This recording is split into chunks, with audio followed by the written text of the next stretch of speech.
Okay, this is day 15 summary. Now in day 16, a lot of things have happened. Changes have been implemented. Um, and I just want to report it all. Make sure I get everything. Okay, on day 15, um, the no sleep at 7 a.m. has continued. Okay, uh, that is now the equivalent pattern of that 3 a.m. So the no sleep pattern has actually moved down to 7 a.m. now. Um, I think the main cause of it is the nod offs associated with the 3 p.m. phase. Okay, that's because nod offs are we're gonna cause no sleeps. Okay, because how in the world when you're doing the Uberman, I mean, does the body think that it doesn't need sleep and it doesn't go to sleep at the nap? The only way is oversleeps because the system's balanced to make sure that you get to sleep. That's one of the things about it that I like so much. Um, so I see I'm in kind of a vicious cycle here, okay, and surrounding that 3 p.m. phase, and more on that later. Um, but and moving in that direction, okay. At the 3 p.m. phase, I did have a vivid REM dream. Now, right there, that's the deadly area right there, that 3 p.m. phase, okay. And that vivid red dream again should have produced polyphasic euphoria, okay, and it didn't. Okay, instead I had heavy sleep deprivation. So right away, that's an alarm bell right there. Okay, I knew that I was in the 3 p.m. takeover. This was I was experiencing it. Okay, I even tried to make a supplemental video about it. I made two supplemental videos about it. In both supplemental videos, I caught myself nodding off. I actually had video of myself nodding off on both videos. One of them I was like this. I was like, I mean, it was bad. That's how it was. That's how it looked. I forget exactly how the other one looked, but it wasn't as bad as that one. And they were brief nod offs. I mean, like maybe 30 seconds, something like that. And all of a sudden, my eyes would open up. Like, oh. And so I didn't want to. I didn't want to post them. I mean, they look so bad. I didn't want to post them. So I ended up not doing a supplemental. I did two and failed on both of them. Um, and I thought, hey, making a video will be great because it'll keep me from nodding off.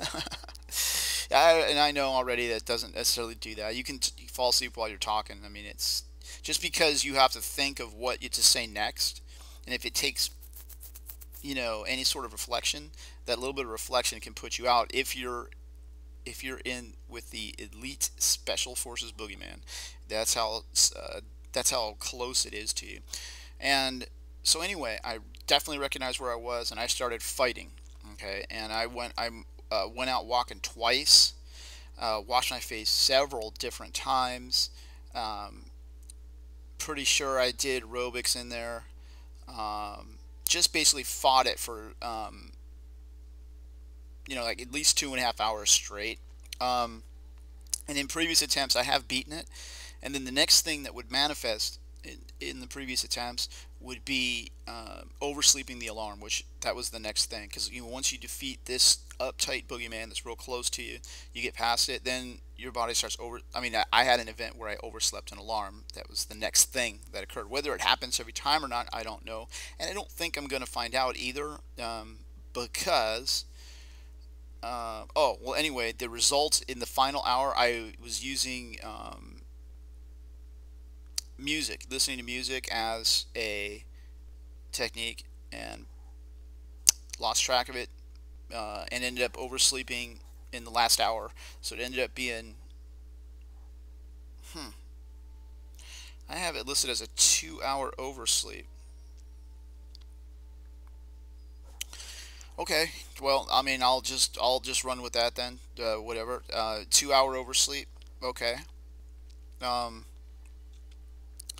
and that's when I made up my mind because I thought, this is like creating a difficult situation right here with the combination of no sleeps and these oversleeps in the 3 p.m. It's going in a cycle. Okay, and I'm not, the only way to get out of that cycle is to persevere for the entire 4 hours. I would definitely recommend it to anyone that is trying it. I would definitely recommend pushing through. I think that's the best solution. Um, okay, but in what I'm going to do today, yeah, and I've already done, I haven't actually taken any, I haven't implemented, I mean, I've implemented it intention wise, but haven't actually experienced it yet. The day hasn't progressed far enough. But what I'm going to do is I'm going to do the Steve Pavlini solution here, okay? Because I want to cut through this cycle, and I think this is the easiest way to do it, and cut through this problem and move forward with it. Um, okay, so what he did was he put a nap in the middle of his most difficult time, which I have now identified. And I think identifying your most difficult time is um, yeah, it is a milestone in polyphasic sleeping. When you're able to identify a time where you're having difficulty, it means that you've pushed the brain into one step away from fully adapting. The next step is to have it to then not have this phase of difficulty and cram all sleep into sleep phases, and then sleep deprivation disappears. That's what's the normal way. Um, it's not easy because when you're up against that level of sleep deprivation, it's going to be a constant struggle for the entire 3.5 hours that you're up. Um, or whatever, yeah, 3.5, basically the entire phase. Um, and I would like to do it, okay, but the thing is, it's going to take, what it's going to do, this cycle consumes time, and time just gets eaten up through this cycle, and I've not experienced these no sleeps before, okay. In my previous attempts, I didn't have any problem with no sleeps. I mean, you know what I mean? I mean, it's just like, no sleep was never ever a problem, okay. This is the first time that I've had it, and it's what's raising my concern, because I no sleeps are like the worst. I mean, it's no sleeps are almost worse than oversleeping, and they're probably a cause of nodding off, nodding, they're directly related to nod offs. It's interesting. It might be a technique to actually accelerate your progress. If you're wanting to face the boogeyman right away, just do a no sleep. Now I'm not advocating that, but that's an interesting idea because it will bring that boogeyman if you want to fight it. Um, I just don't have the luxury right now of doing that. I need to get through this and get past this. So I'm implementing this Pavlina solution, and I'm going to take an extra nap at 1 p.m. when I feel like it. Okay, I don't have to take that nap at 1 p.m., but if I feel like it, I will. Okay, just because like I know when I'm up against it. When I mean I'm looking for it now. Okay, I've got it marked on the spreadsheet. I know when I'm there. Okay, and I'm going to be looking for it. And if that Special Forces Elite Boogeyman is there, I'm going to take a nap at 1 p.m. If it's not there, I'm not. Okay, and that way I'm protected. I don't have to go the full 3.5 hours in a phase fighting it. Okay, I can just I mean, in the phase, I'll only be in the phase for an hour and a half. Okay, and then a lot of that, and then a proportion of that is going to be, it's pretty much only going to be 1 hour of real struggle if the Special Forces Elite Boogeyman is there. It's only about 1 hour of real struggle, so it makes it handleable. Okay, and it cuts the edge off of it. Okay, that 1 p.m. nap will do it, and so that's what I'm going to do there. And then finally, to cap off this phase, which makes me extremely happy, had a technical error, which doesn't normally occur, but in this the way that this particular technical error revolves around changing the times in the alarm software. Okay, because let's say you get to sleep 15 minutes late for your nap. Okay, so you're supposed to take it at 3 p.m. but you take it at 3:15 because you went over, you just missed the time or whatever. Okay, so then in your alarm, you're going to go in, you're going to set the alarm for 3:45. Okay, and then that way you have your full 30 minutes or whatever your nap time is. You're going to have the full amount in there. And you change the time on the alarm. Okay, now I did that, and somehow I ended up erasing the 11 p.m. alarm and replacing it with something else, and the alarm never went off. And so I ended up awakening just before my 3:30 a.m. Alarm.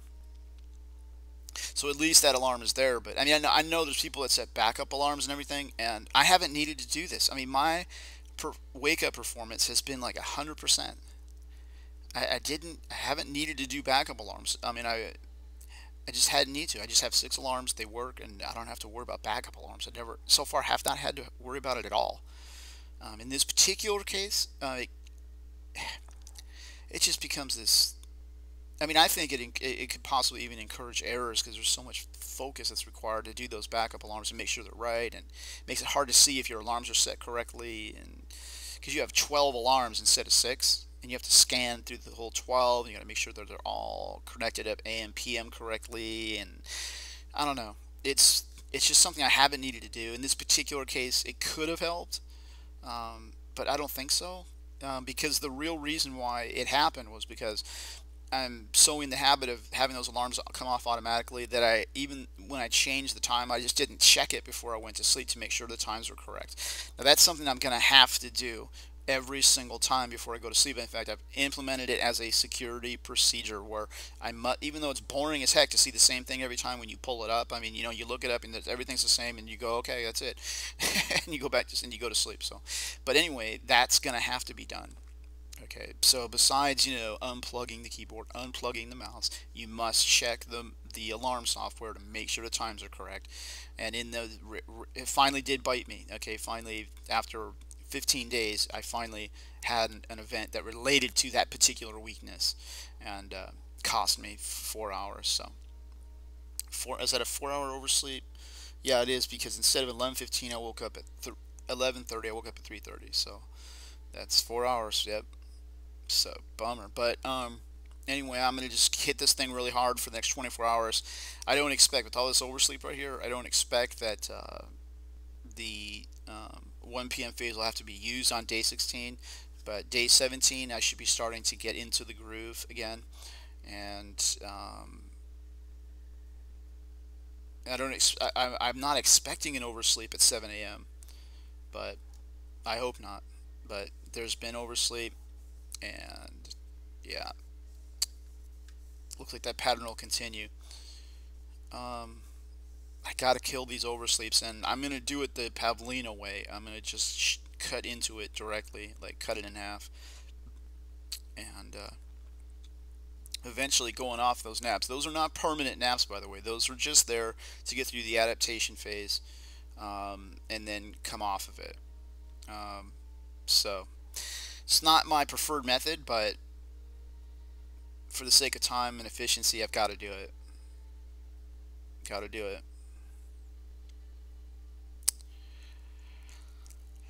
Okay, so next 24 hours are going to be kind of, bummer, it's like, but catching up. But then day 17 is going to be strong. Day 17 is going to be, hopefully it's going to open up a whole new area of progression, get me over the hump, whatever. We'll see. So talk to you then.